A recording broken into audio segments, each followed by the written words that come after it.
Hello, environmental enthusiasts. Welcome back to another insightful GeoEnviroPro talk. Today, we'll take a closer look at the creosote contamination legacy and discuss 5 creosote-contaminated sites, as well as their environmental impacts and scientific investigation methods. Before we begin, don't forget to subscribe and hit that notification bell to stay up to date with our exclusive content. From medieval wood-stave churches in Norway to industrial applications in the 1800s, treating wood with coal tar and coal tar-derived creosote has left its mark. But why is creosote still causing problems at sites where wood treatment operations using creosote ceased decades ago? Let's dive in. Creosote is toxic and a powerful wood preservative. It is composed of over 250 compounds, primarily polyaromatic hydrocarbons or PAHs, with naphthalene being the key contaminant because it is the most mobile PAH, most soluble in water, and relatively volatile. Creosote contamination poses unique challenges for site investigations and remediation. Creosote is a dense viscous oil, also referred to as a dense non-aqueous phase liquid or DNAPL.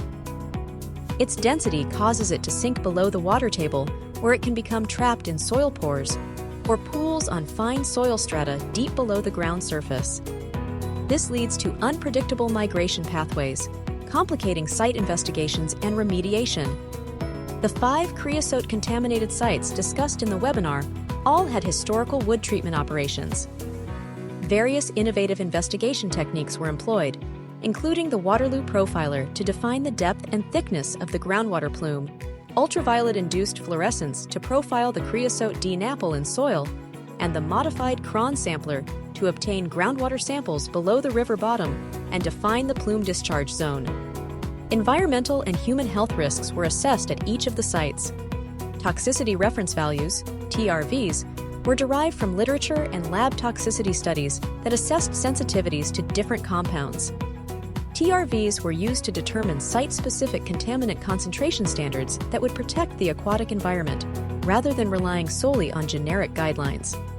Remediation strategies at each of the 5 sites included risk management of deeper contamination using a combination of hydraulic containment, monitored natural plume attenuation, and cap-and-contain approaches.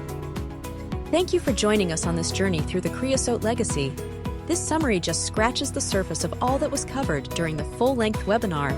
Remember, our exclusive membership program offers unlimited access to webinar recordings, future events, and discounts for just $15 a month or less.